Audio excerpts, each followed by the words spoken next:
Welcome pilots to Math and Mechs number 4. Rebalance number 5, going live on June 4th. Little bit of an adjustment to Burrow Beams. Will they still be meta? Will I get another Lambo? Stick around to the end to find out. Burrow Beam.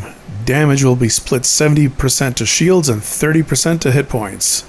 Damage per shot increased by 6.82%, reload time increased 3 to 4.5 seconds. Dev note, this change is an unexpected blah blah blah weapons main mechanics. Burrow Beam was OP because it dealt twice as much damage as it should. 100% damage went to HP, the other 100% went to mods and shields. This should have been the same 100% and not 100 plus 100 equals 200%. But don't worry, we're not decreasing the damage by half. Yeah, right. We're reworking the shield penetration mechanics to make them more familiar to players. In fact, this is how shield penetration works on the Tetra Rifle that no one uses. For example, from now on, only 30% of the damage that the Burrow Beam deals will apply to hit points if they're shields or mods or blah blah blah blah blah. Reload time is also getting nerfed.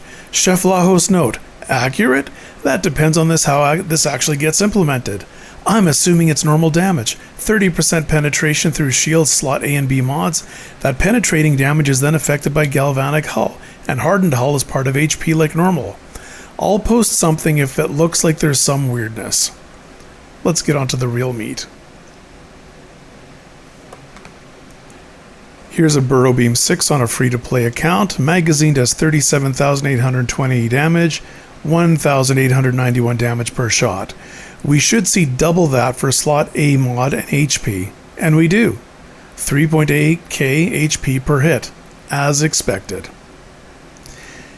The rate is 154 rounds per minute, 2.5666 repeating shots per second.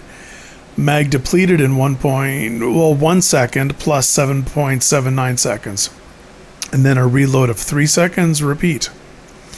Sneak around to the back, triple damage is displayed. What? That's because I'm hitting the canopy, tee-hee-hee. So once the canopy is down, back to the normal double damage, and galvanic hull is chewing up. Zooming out a bit. Now that the galvanic hull is down, we're still doing double damage, as expected. So I was tracking the damage on the Deathwalker side, and it was the consistent 37.8k damage per arm. And I'm just going to shoot up this surge since I have some time left. Rear shot doing triple damage, 2 times for the rear hit, and 1 times for the slot A mod, the multi-layer perimeter. So Surge took 75.6k damage, which is exactly what to expect if Galvanic Hull is taking the bonus rear damage. So once the slot A is down, damage drops to 3.8k per hit, which is expected. It's the eye-glazing time. Spreadsheets, math, analysis. I had originally planned to go through all the combinations, but that's not particularly informative. I think the only thing the vast majority of people care about is how bad the nerf is actually going to be. But I did put in some work. I did all the combinations of the 4 implants at 3 different mech setups, rank 3, 4, and, 4 or 5 in max, actually. The bottom row is the time to kill, 250k hit point mech. The 3 numbers are damage plus magazine, capacity, damage plus rate, and all 3, of course, with the legendary pilot at max. The reason the last 2 numbers are identical is because it took less than 20 shots to do the 250,000 damage, so the extended mag was irrelevant. But wait a sec, 250k hit point, time to kill with all 3 implants is 4.5 seconds? Burrow Beam didn't melt mechs quite that fast. Except they did. A max surge has 335,688 hit points. So that's 5.73 seconds to melt, which feels about right. So here's some more numbers in a spreadsheet. Isn't this fun? I'll just scroll down to the good stuff. Who am I kidding? This is all good stuff.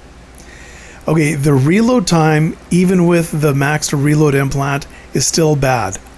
And we can't afford to run all 4 weapon implants, so don't even think about it.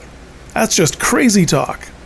It saves about 1 second, and if you need reload time, your exposure time is at least 15 seconds, which means you're probably already dead and respawning another mech. So here's the real meat. The numbers in the red boxes are the time to kill. The 4 sample mechs are Surge, Nomad, Deathwalker, Seeker, all maxed out, and 24 total energy of Burrow Beam.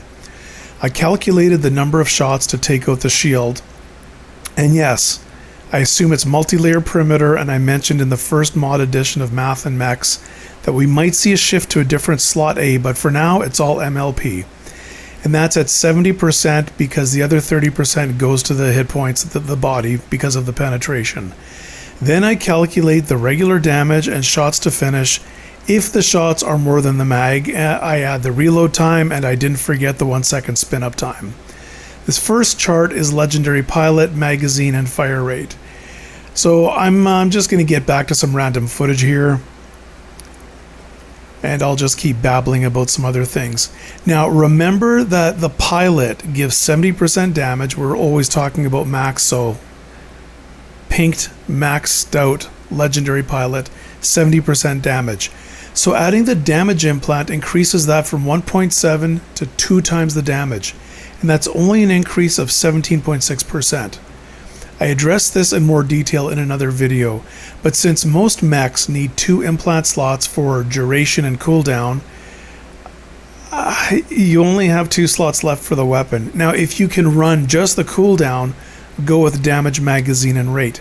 If you only have 2 available slots for the weapon, go with rate and magazine. That's hands down the best bang for your buck. So we're going to start summarizing and enjoy some more random test footage. Again, 24 energy total for the weapons. Pre-nerf, it's about 6 to 7 seconds for pretty much everything. 9 to 10 with mitigation, and that completely depends on duration, timing, etc., which almost begs the question, why didn't we see more Blizzfrost? But Nomad was better for mobility, and the other mechs just performed better in general. And I kind of suspect that there's going to be a really quick rock, paper, scissors over the next 2 or 3 weeks after the update on June 4th, where we see more mechs with mitigation, and I expect we're going to see more Blizzfrosts. Anything in the post-nerf sheet that takes more time than 9.99, just call it 10 seconds, adds another 4.5 second reload, 1 second spin up. I know it's called shot delay, but whatever. So anything with any damage mitigation jumps from 8 to 9-ish seconds to 16 plus, which is basically death. Now 32 energy of Burrow Beam still melts face, and we might see some interesting builds with Burrow Beam 16s.